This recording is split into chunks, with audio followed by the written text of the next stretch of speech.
Être un bon trader en France, c'est une chose. Monétiser ce talent, c'est encore mieux.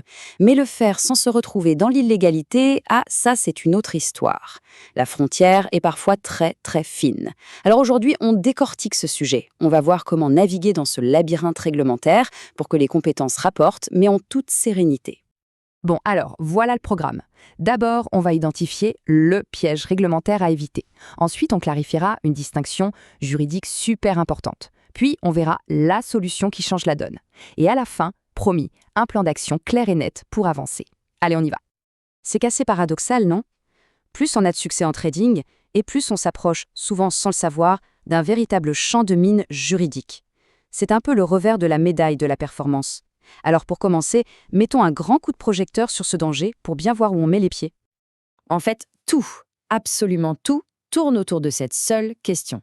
Et la réponse qu'on y apporte, eh bien, elle peut tout changer sur le plan légal. Les conséquences sont énormes. La question, la voici. Est-on un simple investisseur qui gère son propre argent ou est-on en train d'agir comme un conseiller, mais sans avoir la licence pour le faire? Ok, là c'est très visuel. D'un côté, le côté légal, tout va bien. On trade pour soi, avec son propre capital. On est dans les clous. Mais de l'autre, le côté illégal, c'est dès qu'on commence à influencer les décisions de trading d'autres personnes, donner des recommandations, gérer leur argent. Et là, sans agrément, on bascule dans la zone rouge. C'est vraiment la ligne à ne pas franchir. Et attention, il ne faut pas croire que c'est une sorte de zone grise un peu floue. Pas du tout. Les régulateurs, comme l'autorité européenne, l'ESMA, sont très clairs là-dessus.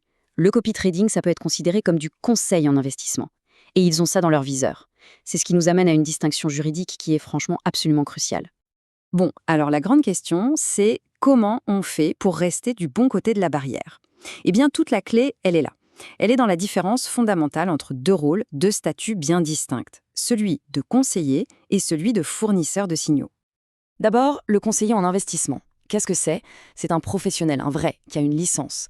Il va soit gérer directement l'argent de ses clients, soit leur donner des conseils sur mesure, personnalisés. En France, ça veut dire avoir un agrément de l'AMF ou de l'ORIAS. C'est très encadré et c'est une responsabilité énorme. Et puis de l'autre côté du spectre, on a le fournisseur de signaux. Lui, son rôle est complètement différent. Il ne touche jamais à l'argent des clients. Jamais. Son job, c'est d'exposer ses stratégies sur une plateforme réglementée. C'est la plateforme qui fait le lien. Et cet intermédiaire, ce filtre, eh bien, c'est lui qui change toute la donne d'un point de vue légal. Ok, donc être un fournisseur de signaux, c'est la voie à suivre. Mais comment fait-on ça concrètement en toute légalité? La réponse, elle tient en un mot, ou presque. Une plateforme qui agit comme un véritable bouclier réglementaire. On va voir comment ça marche dans le détail. Le secret, il est là, au cœur du modèle DarwinX0. Le trader n'opère pas avec l'argent réel des clients, non. Il opère sur un compte virtuel. Alors attention, les performances, elles, sont bien réelles. Mais les fonds, les vrais euros des investisseurs, ne sont jamais gérés par le trader. Ils sont gérés par DarwinX. C'est ça la clé. Ce schéma, il est parfait pour comprendre. Regardez le flux. Le trader, en France, fournit les signaux. Ces signaux vont chez DarwinX, qui est une entité régulée par la FCA au Royaume-Uni. DarwinX sert de tampon, de bouclier. Et c'est seulement ensuite que ça arrive aux investisseurs. Le trader n'est jamais en contact direct avec eux, ni avec leur argent. Donc, le point le plus important, le truc à retenir, c'est ça. Toute la responsabilité réglementaire, la conformité avec la directive MiFID de tout ce poids, c'est DarwinX qui le porte, pas le trader. Le trader, lui, il est protégé, il est libéré de cette charge administrative et juridique qui est juste énorme. Ce bouclier est super efficace, c'est vrai, mais il n'est pas magique. Attention, il y a des choses à ne surtout pas faire, des actions qui peuvent faire sortir de cette bulle de protection et remettre directement dans la zone de danger juridique. C'est crucial de bien les connaître. Ce tableau, il résume tout. En gros, tant qu'on reste bien sagement dans le cadre de DarwinX0, on n'est pas un conseiller, on n'a pas besoin de licence, on est protégé.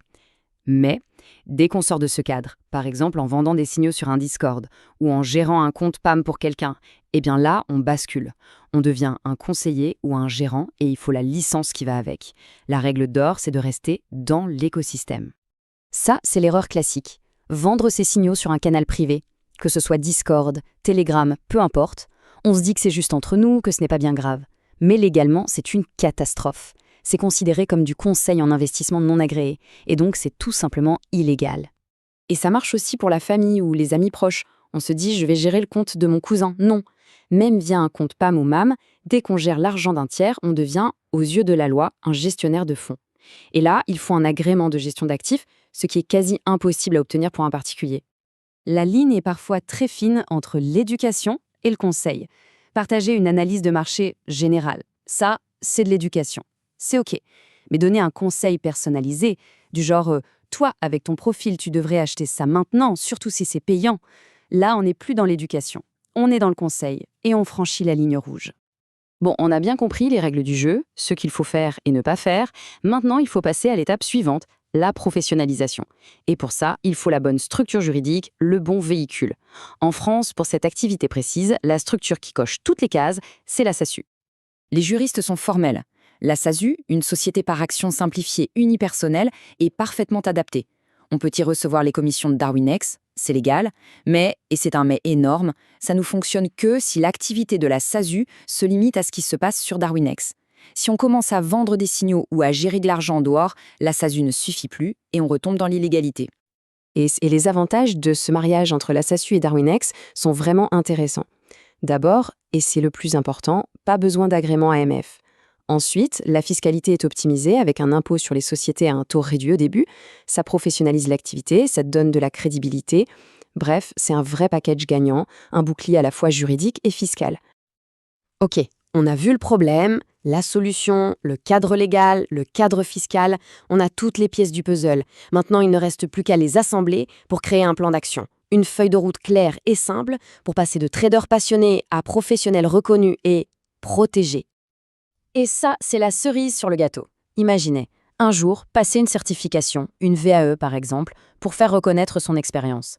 Voici la phrase magique à dire au jury. Je suis un fournisseur de signaux sur la plateforme réglementée Darwinex. Et ainsi de suite. Cette phrase, elle montre qu'on a tout compris. Elle est blindée juridiquement. C'est la preuve d'une maîtrise totale de son environnement professionnel. Donc, pour résumer, le parcours idéal, le voici en 4 étapes. 1. On crée sa SASU dès le départ. 2. On opère uniquement via Darwinex 0. 3. On documente tout, chaque décision de trading.